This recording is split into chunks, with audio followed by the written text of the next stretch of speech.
Hello, it's another exciting episode of Speak Up, and I'm pretty excited as we've got our first story and request for advice sent in.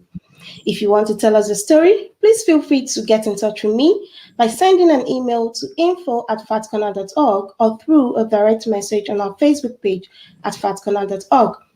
You can also put your comments in the comment section of this broadcast, and we would offer our 2 cents on how best to handle the issues.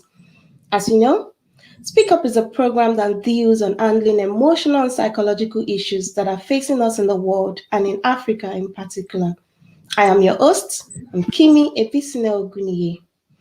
Our story today is from a lady who has recently experienced rejection from a relationship that she has been cultivating for over 5 years.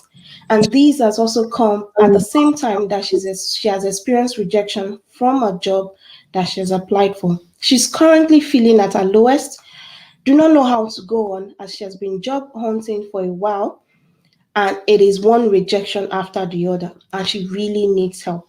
I want to start by saying thank you so much for sending in your story, and you don't have to give in as you're much more than this. It is only a phase, and you will come out stronger.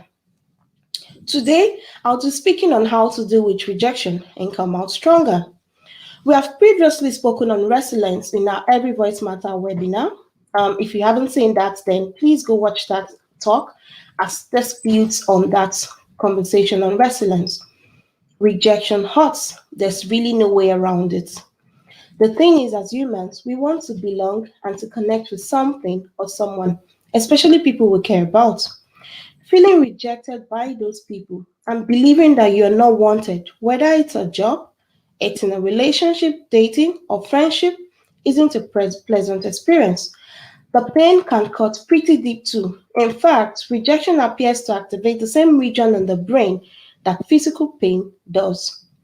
Everyone experiences rejection at some point in their life, whether we realize it or not. Rejection can be experienced on a large scale or in small ways in our everyday life.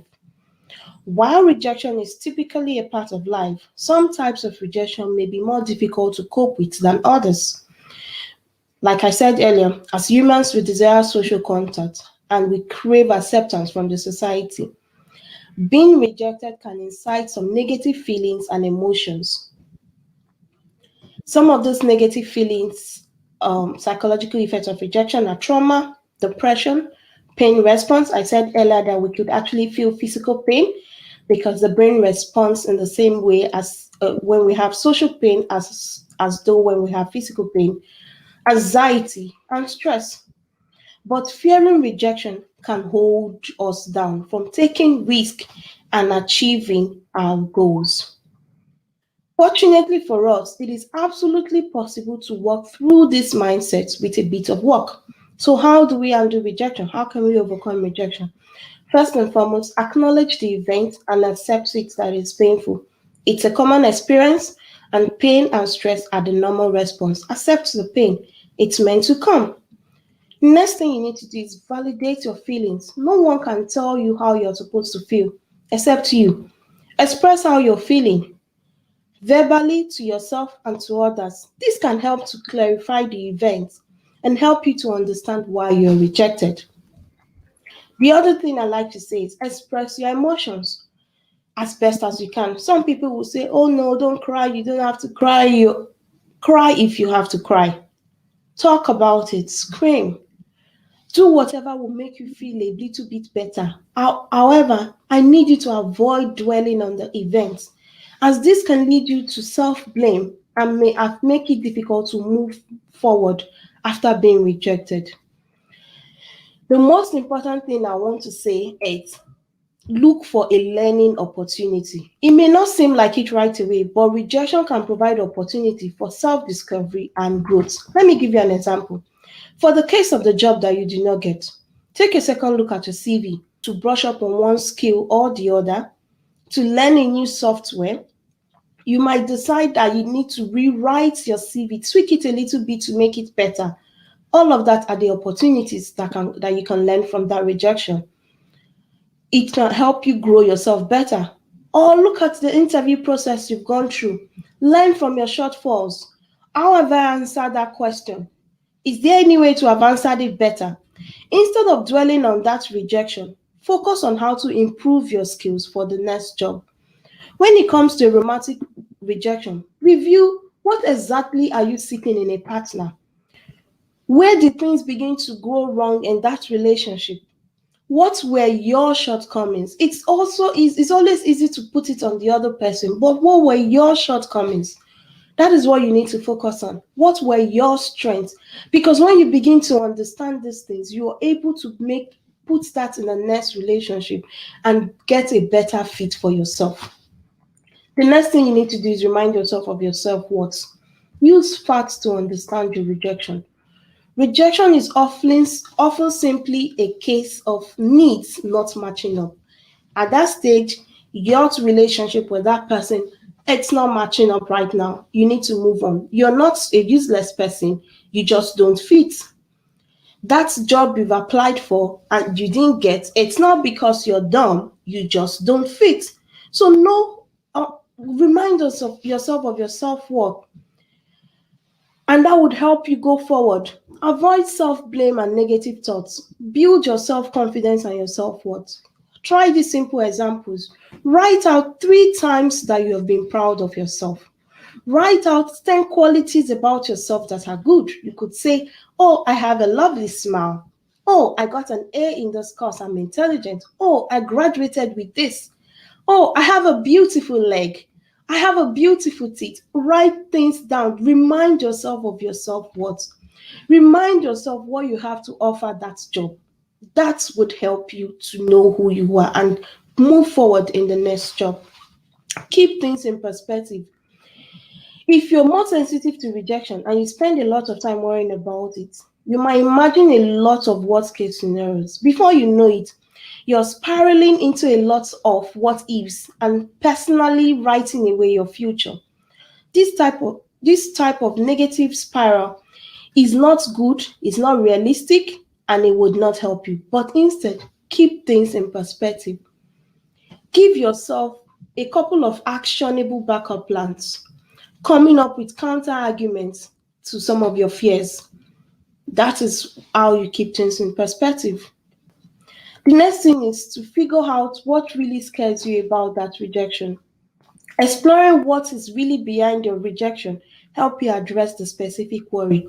Maybe you're afraid of being alone or afraid of what people, family or friends will say. Realizing this would help you prioritize developing a strong friendship that can help with loneliness, building a thick skin to not care about what others will say because others would they always talk.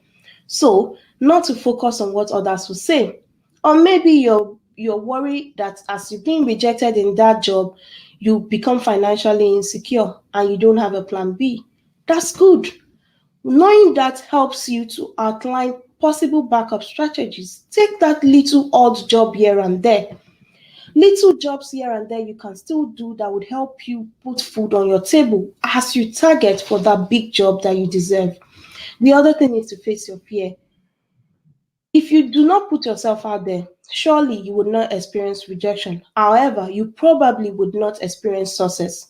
So, going for what gives you the chance to experience success is far better than being afraid. So, face it. You might experience rejection, but then again, you might not.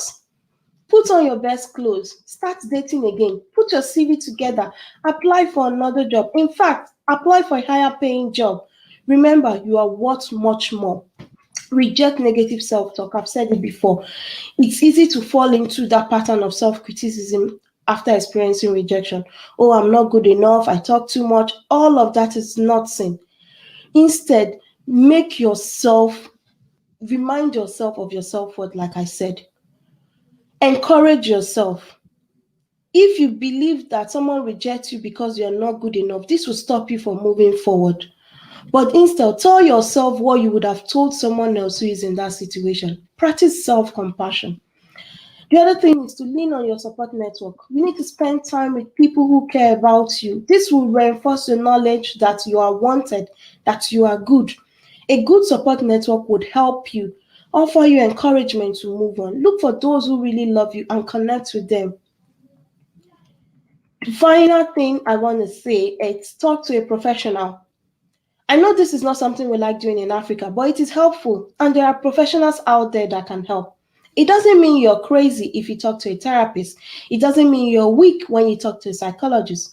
It just helps you to put things in perspective. It is possible to overcome rejection on your own, but professional support is sometimes beneficial and is helpful.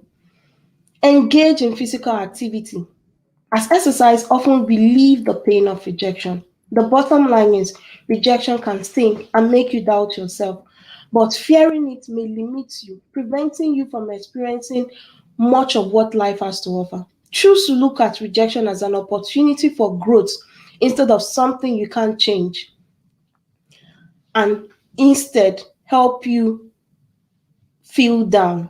Pain usually fades in time, and this pain is no exception. In a year or even a few months' time, it will no longer matter very much. Work on strengthening your resilience and build a better version of yourself. Until I see you again, take care and speak up. Don't forget to reach us or send us your story by emailing us at info@fatcorner.org or visit our Facebook or YouTube page at fatcorner.org. If you haven't subscribed, please subscribe to our channel. Thank you and bye.